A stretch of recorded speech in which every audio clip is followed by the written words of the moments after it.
Hello everyone, ज्योतिष क्रिएटिव्हिटीमध्ये आपल्या सर्वांचं खूप खूप स्वागत आहे। आज मी बनवलेली आहे मुलांच्या डब्यासाठी स्नॅक्स रेसिपी। तर ही डब्यांसाठी तर आहेच, शिवाय मधल्या वेळेत जेव्हा अधूनमधून भूक लागते तेव्हाही तुम्ही खाऊ शकता। अत्यंत कुरकुरीत आणि खुसखुशीत अशी ही रेसिपी आहे आणि अगदी घरगुती साहित्यापासून बनवलेली आहे। चला तर मग रेसिपीला सुरुवात करूया। सगळ्यात अगोदर एका प्लेटमध्ये आपल्याला लागणार आहे तांदूळाचं पीठ। तर हे रेग्युलर आपलं तांदूळाचं पीठ आहे, ज्याने आपण भाकरी करतो। तर 1.5 वाटी आपण तांदूळाचं पीठ घेणार आहे। आता यामध्ये अर्धी वाटी बेसन पीठ घालून घ्यायचं आहे। तर तुम्ही जर या मेजरमेंटने केलं तर परफेक्ट होणार आहे। तर हे आपल्याला आता पीठ साईडला ठेवून द्यायचं आहे। तर आता गॅसवर एक पॅन गरम करायला ठेवायचं आहे। त्यामध्ये आपल्याला साधारण 2 चमचे तूप घालून घ्यायचं आहे। तुपामुळे आपले जे स्नॅक्स आहेत ते छान खुसखुशीत होणार आहेत, त्यामुळे तुपाचा वापर करायचा। नाहीतर तेल जरी वापरलं तरी चालेल, पण तितकेच खुसखुशीत होत नाहीत, त्यामुळे मी इथे तुपाचा वापर केलेला आहे। आता आपल्याला फोडणी करून घ्यायची आहे। एक चमचा जिरे घालून घ्यायचेत आणि काळे तीळ घालून घेतलेले आहेत। तर इथे काळे तिळऐवजी तुम्ही सफेद तीळ देखील वापरू शकता। मी काळे तिळाचा वापर केलेला आहे। ओवा घालून घ्यायचा आहे आणि यामध्ये आपल्याला हिंग घालून घ्यायची आहे। तर ही फोडणी आपण ज्या पद्धतीने चकलीसाठी करतो त्याच पद्धतीची फोडणी आहे। तर यातलं तुम्ही प्रमाण कमी जास्त करू शकता किंवा तुमच्या आवडीनुसार घेऊ शकता। आता 1 चमचा यामध्ये मी खसखस घालून घेतलेली आहे। तर ही सुद्धा ऑप्शनल आहे, तुम्हाला आवडत असेल तर घालून घ्यायची, नाहीतर नाही घातली तरी चालेल। छान हे सगळं आपल्याला तडतडून घ्यायचंय, छान इथे फोडणी करून घ्यायची आहे। तर मस्त ही फोडणी आपली झालेली आहे। आता यामध्ये आवडीनुसार तिखट घालून घ्यायचंय। तर इथे मी साधारण 1 चमचाभर तिखट घालून घेतलंय। इथे मी तुपामध्येच तिखट घालून घेतलंय, तुम्ही पिठांमध्ये घालून घेतलं तरी चालेल, पण मी तुपामध्ये घालून घेतलेलं आहे। आता यामध्ये आपण पाणी घालून घेणार आहोत। तर सगळ्यात अगोदर मी 1 कप पाणी घालून घेतलेलं आहे।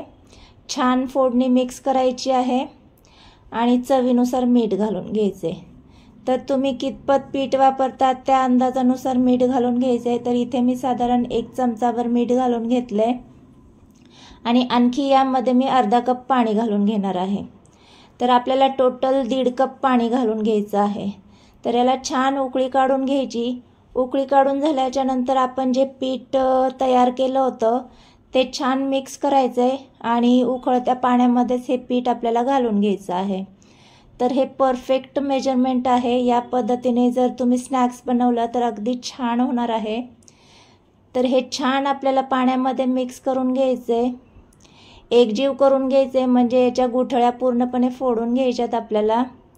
तर इथं पीठ तुम्हाला कोरडं वाटत असेल, पण हे परफेक्ट मेजरमेंट आहे। यामध्ये पाण्याचा वापर जास्त करू नका, नाहीतर आपले स्नॅक्स जे आहेत ते खुसखुशीत होणार नाहीत। तर छान हे एकजीव करून झालंय आपलं। आता झाकण लावून घ्यायचे आणि साधारण 5 मिनिटं आपल्याला याची वाफ काढून घ्यायची आहे। तर इथे 5 मिनिटानंतर पाहू शकता छान अशी वाफ बसलेली आहे। पुन्हा छान सगळं मिश्रण एकजीव करून घ्यायचे आपल्याला आणि एका प्लेटमध्ये काढून घ्यायचं आहे। प्लेटमध्ये काढल्याच्या नंतर आपल्याला हे थोडंफार नॉर्मल करून घ्यायचे, म्हणजे थोडंफार गार करून घ्यायचं आहे। पण गार करत असते वेळी आपल्याला प्लेटमध्ये झाकण लावून ठेवून द्यायचं आहे, म्हणजे याने काय होणार आहे, जे काही पीठ शिजायचं वगैरे शिल्लक राहिलं असेल ते वाफेने शिजून जाईल। त्यामुळे आपल्याला त्याला झाकण लावूनच ठेवून द्यायचं आहे। तर हे साधारण आपण 5-1 मिनिटं पुन्हा याला झाकण लावून ठेवून देऊया। या पद्धतीने जर तुम्ही स्नॅक्स बनवलं तर ते अगदी छान आणि खुसखुशीत होणार आहेत। तर साधारण 5 मिनिटानंतर तुम्ही पाहू शकता छान इथे वाफ बसलेली आहे। तर हाताला सोसत असेल तेव्हाच आपण हे थोडंफार नॉर्मल असतानाच ह्याला छान मळून घ्यायचं आहे, म्हणजे आपल्याला ज्या पद्धतीने आपण पीठ मळतो त्या पद्धतीने आपल्याला याचं पीठ मळून घ्यायचं आहे। यावेळेस जर वाटत असेल की पीठ मळलं जात नाहीये, तर अगदी 2 चमचेच तुम्ही यामध्ये गरम पाण्याचा वापर करून घेऊ शकता आणि छान याचं पीठ मळून घ्यायचं आहे। मळते वेळी आपल्याला त्याच्या ज्या काही गाठी वगैरे झाल्या असतील त्या फोडूनच घ्यायच्यात आणि मगच छान पद्धतीने पीठ मळून घ्यायचे। तर इथे बऱ्यापैकी पीठ मी मळून घेतलेलं आहे। तर अशाच पद्धतीचं पीठ आपल्याला हवं आहे। तर तुम्ही पाहू शकता छान इथे आपलं पीठ झालेलं आहे। हे थोडंफार हार्ड असतं, तर अशाच पद्धतीचं पीठ लागतं। तर आपल्याला त्यातला थोडासा गोळा काढून घ्यायचा आहे, म्हणजे आपल्याला स्नॅक्स करण्यासाठी थोडंसं पीठ काढून घ्यायचे आणि शिल्लक राहिलेलं पीठ झाकण लावून ठेवायचे, म्हणजे ते कडक होणार नाही यासाठी। आता पोलपाटावर आणखी थोडंसं आपल्याला हे मळून घ्यायचे, म्हणजे थोडंफार आणखी सॉफ्ट करून घ्यायचे। हे पीठ अगदी सॉफ्ट नसतं, तर थोडंफार हार्डच असतं। तर त्या पद्धतीचंच असल्यामुळे आपल्याला थोडंसं याला लाटून घ्यायचे। तर लाटते वेळी थोडेसे क्रॅक्स येतात, तर काहीच हरकत नाहीये, पण परफेक्ट आहे हे। क्रॅक्स आले म्हणजे काही घाबरायचं कारण नाहीये। तर असेच क्रॅक्स येतात म्हणजे त्याने छान आपले जे स्नॅक्स आहेत ते कुरकुरीत होतात। जर थोडंफार वाटलं तुम्हाला तर साईडचं तुम्ही कट करून घेऊ शकता। जे काही खराब वाटते ते मी सुरीच्या साहाय्याने अशा पद्धतीने कट करून घेते आणि आपल्याला या सुरीच्या मदतीनेच याचे असे पातळ असे काप करून घ्यायचे आहेत। तर अगदी पातळ पातळ मी व्हिडिओ दाखवते त्या पद्धतीनेच करायचे, म्हणजे ते छान खुसखुशीत होतात आणि दिसायलाही छान दिसतात। तर अशा पद्धतीने मी काप करून घेतलेत। आता याचे आपल्याला पुन्हा आडवे काप करून घ्यायचे आहेत। तर काप करते वेळी आपल्याला अंतर ठेवूनच करायचे, म्हणजे जास्त बारीक काप करायचे नाहीयेत, तळते वेळी आपल्याला त्रास होणार नाही। तर इथे पाहू शकता अशा पद्धतीने मी लांबट असे काप करून घेतलेले आहेत। तर हे परफेक्ट आहे, तळताना देखील आपल्याला तळता येतील। तर इथे बऱ्यापैकी काप मी करून घेतलेले आहेत आणि आपलं इथे तेल देखील बऱ्यापैकी गरम झालेलं आहे। तर तेल आपल्याला पहिले हाय फ्लेमवर आणि नंतर मीडियम फ्लेमवर गरम करून घ्यायचे। तर तेल बऱ्यापैकी गरम झाल्यावर आपल्याला यामध्ये आपले जे स्नॅक्स आहेत ते तळून घ्यायचे आहेत। तर स्टार्टिंगला थोडेच मी घालून घेते, तेलाचा अंदाज येण्यासाठी थोडंच घालून घ्यायचे। जर जास्त तेल गरम असेल तर करपून जाण्याचे चान्सेस असतात, त्यामुळे मी स्टार्टिंगला थोडेच घालून घेतलेत।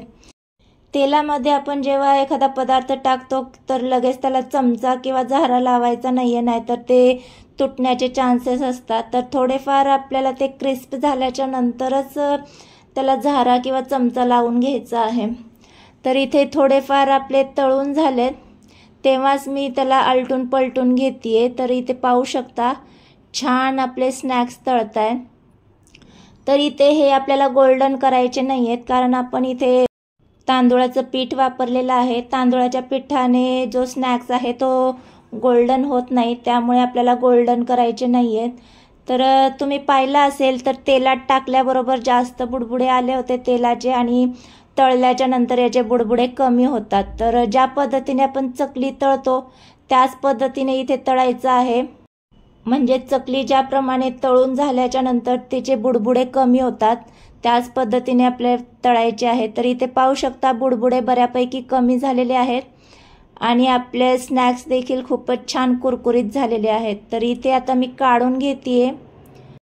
तर छान आपले इथे स्नॅक्स तळून झालेले आहेत। थोडासा वेगळा असा स्नॅक्स खायचा झाला तर हा करायला काहीच हरकत नाहीये। अगदी घरगुती साहित्यापासून आणि कमी वेळेमध्ये होणारा हा स्नॅक्स आहे। तर इथे एक बॅच माझी तळून झालेली आहे। तर शिल्लक राहिलेले असेच मी सगळे स्नॅक्स तळून घेतेय। तर मस्तच झालेत आपले हे आजचे स्नॅक्स।